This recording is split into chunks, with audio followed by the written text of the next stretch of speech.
ಇಲ್ಲಿ ನೀವು ನೋಡ್ತಾ ಇದ್ದೀರಾ ಇದು LED ಪ್ರೊಜೆಕ್ಟರ್. ಇದು ಯಾವ ರೀತಿ ವರ್ಕ್ ಆಗುತ್ತೆ ಅಂತ ತಿಳಿಸ್ಕೊಡ್ತಾ ಇದ್ದೀನಿ. ಹಾಯ್ ಫ್ರೆಂಡ್ಸ್, ಎಲ್ಲರಿಗೂ ನಮಸ್ಕಾರ. ನಾನು ನಿತಿನ್ ಗೌಡ.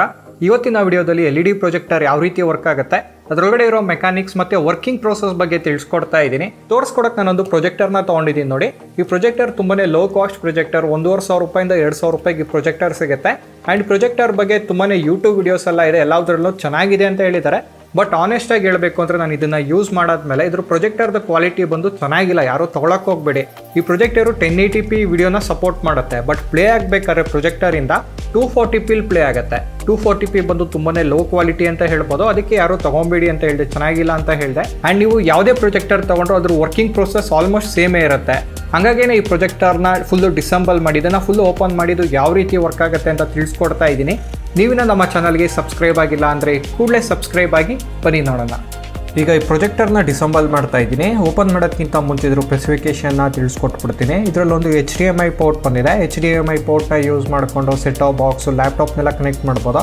ಮತ್ತು ಒಂದು USB ಪೋರ್ಟ್ ಇದೆ, ಮೊಬೈಲು ಮತ್ತು ಪೆನ್ಡ್ರೈವ್ನ ಕನೆಕ್ಟ್ ಮಾಡ್ಬೋದು. ಬ್ಯಾಕ್ ಸೈಡ್ ಬಂದು ಒಂದು ಮೆಮೊರಿ ಕಾರ್ಡ್ ಹಾಕೋ ಸ್ಲಾಟ್ ಕೊಟ್ಟಿದ್ದಾರೆ. ಮೆಮೊರಿ ಕಾರ್ಡ್ನ ಕನೆಕ್ಟ್ ಮಾಡಿದ್ದೀನಿ. ಮತ್ತು ಒಂದು ಮೈಕ್ರೋ USB ಪೋರ್ಟ್ ಇದೆ. ಇದನ್ನು ಯೂಸ್ ಮಾಡಿಕೊಂಡು ಪ್ರೊಜೆಕ್ಟರ್ನ ನೀವು ಪವರ್ ಬ್ಯಾಂಕು ಮತ್ತು ಚಾರ್ಜರಿಂದನೂ ಆನ್ ಮಾಡ್ಬೋದು. ಈಗ ಇದನ್ನು ಓಪನ್ ಮಾಡಬೇಕು ಅಂದರೆ ಕೆಳಗಡೆ ಸ್ಕ್ರೂಸ್ನ ಕೊಟ್ಟಿದ್ದಾರೆ. ಒಂದು ಸ್ಕ್ರೂ ಡ್ರೈವರ್ನ ತೊಗೊಂಡು ಓಪನ್ ಮಾಡ್ತಾ ಇದ್ದೀನಿ. ಈಸಿಯಾಗಿ ಓಪನ್ ಆಗುತ್ತೆ ನೋಡಿ. ಓಪನ್ ಆದರೆ ಒಳಗಡೆ ಈ ಕಡೆ ಸರ್ಕ್ಯೂಟ್ ಬಂದಿದೆ, ಈ ಕಡೆ ಲೆನ್ಸ್ ಅಸೆಂಬ್ಲಿ ಕೊಟ್ಟಿದ್ದಾರೆ. ಇಲ್ಲೆಲ್ಲ ಬಟನ್ಸ್ ಎಲ್ಲ ಇದೆ. ಇದರಲ್ಲಿ ಇನ್ಬಿಲ್ಟ್ ಸ್ಪೀಕರು ಬರುತ್ತೆ ನೋಡಿ. ಪ್ಲೇ ಮಾಡಿದ್ರೆ ಸ್ಪೀಕರಿಂದ ಸೌಂಡ್ ಬರ್ತಾ ಇದೆ.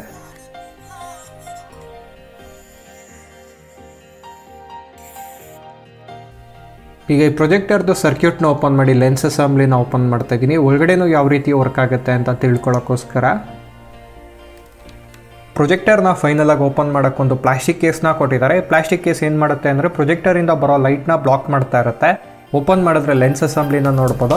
ಲೆಫ್ಟ್ ಸೈಡ್ ಒಂದು LED ಲ್ಯಾಂಪ್ನ ಕೊಟ್ಟಿದ್ದಾರೆ. ಅದನ್ನು ಓಪನ್ ಮಾಡ್ತಾ ಇದ್ದೀನಿ ನೋಡಿ. ಈಸಿಯಾಗಿ ಬರುತ್ತೆ. LED ಲ್ಯಾಂಪ್ ವರ್ಕ್ ಆಗಬೇಕಾದ್ರೆ ತುಂಬಾ ಬಿಸಿ ಆಗುತ್ತೆ. ಅದಕ್ಕೆ ಕೂಲ್ ಆಗೋಕ್ಕೆ ಒಂದು ಹೀಟ್ ಸಿಂಕು ಮತ್ತು ಫ್ಯಾನು ಕೊಟ್ಟಿದ್ದಾರೆ. ನೋಡ್ಬೋದು LED ಬಲ್ಬ್ ಬಂದು ಸಿಂಗಲ್ LED ಬಲ್ಬ್ ಕೊಟ್ಟಿದ್ದಾರೆ. ಇದರಿಂದನೇ ಪ್ರೊಜೆಕ್ಟರಲ್ಲಿ ಲೈಟ್ ಬರೋದು. ನೋಡ್ಬೋದು ಲೆನ್ಸ್ ಅಸೆಂಬ್ಲಿನ ನೀವು ಯಾವುದೇ ಪ್ರೊಜೆಕ್ಟರ್ ತೊಗೊಂಡ್ರು ಅದು ವರ್ಕ್ ಆಗಬೇಕಂದ್ರೆ ಲೈಟ್ ಸೋರ್ಸ್ ಇರಬೇಕಾಗತ್ತೆ. ಈ ಪ್ರೊಜೆಕ್ಟರಲ್ಲಿ LED ಕೊಟ್ಟಿದ್ದಾರೆ. LED ಲೈಟ್ ಆನ್ ಆದರೆ ಇಲ್ಲಿ ಲೈಟ್ ಸ್ಪ್ರೆಡ್ ಆಗುತ್ತೆ. ಫಸ್ಟ್ ಸ್ಟೆಪ್ ಬಂದು ನೋಡಿ, ಈ ಥರ ಲೈಟ್ ಸ್ಪ್ರೆಡ್ ಆಗುತ್ತೆ. ಈ ಲೈಟ್ ಸ್ಪ್ರೆಡ್ ಆಗಿದೆ. ನೆಕ್ಸ್ಟ್ ಸ್ಟೆಪ್ ಬಂದು ಇಮೇಜು ಮತ್ತು ಫೋಟೋ ಎಲ್ಲ ಪ್ರೊಡ್ಯೂಸ್ ಆಗೋಕ್ಕೆ ಈ LCD ಸ್ಕ್ರೀನ್ಗೆ ಹೋಗುತ್ತೆ. ಲಿಕ್ವಿಡ್ ಕ್ರಿಸ್ಟಲ್ ಡಿಸ್ಪ್ಲೇ ಇದು. ನಾರ್ಮಲ್ ಮೊಬೈಲಲ್ಲೆಲ್ಲ ಬರುತ್ತಲ್ಲ ಅದೇ ಡಿಸ್ಪ್ಲೇನೇ. ಈ ಸರ್ಕ್ಯೂಟ್ ಕನೆಕ್ಟ್ ಆಗಿ ಈ LCD ಸ್ಕ್ರೀನಲ್ಲಿ ಇಮೇಜ್ ಪ್ರೊಡ್ಯೂಸ್ ಆಗುತ್ತೆ ನೋಡಿ. ಅದು ಯಾವ ರೀತಿ ಪ್ರೊಡ್ಯೂಸ್ ಆಗ್ತಾ ಇದೆ ಅಂತ ತೋರಿಸ್ತಾ ಇದ್ದೀನಿ. ಈ ಥರ ಪ್ರೊಡ್ಯೂಸ್ ಆಗಿ ನೆಕ್ಸ್ಟು ಇನ್ನೊಂದು ಫಿಲ್ಟರ್ ಇದೆ ನೋಡಿ. ಈ ಫಿಲ್ಟರ್ಗೆ ಹೋಗುತ್ತೆ. ನೆಕ್ಸ್ಟು ಒಂದು ಮಿರರ್ನ ಕೊಟ್ಟಿದ್ದಾರೆ. ಈ ಮಿರರಿಗೆ ರಿಫ್ಲೆಕ್ಟ್ ಆಗುತ್ತೆ ಲೈಟ್ ಬಂದು. ಈ ರಿಫ್ಲೆಕ್ಟ್ ಆಗಿ ಲೈಟ್ ಬಂದು ಈ ಲೆನ್ಸ್ ಇದೆಯಲ್ಲ, ಈ ಲೆನ್ಸಸ್ಸೇ ಆಚೆ ಬರುತ್ತೆ. ಇದೇ ಥರನೇ ಪ್ರೊಜೆಕ್ಟರ್ ವರ್ಕ್ ಆಗೋದು.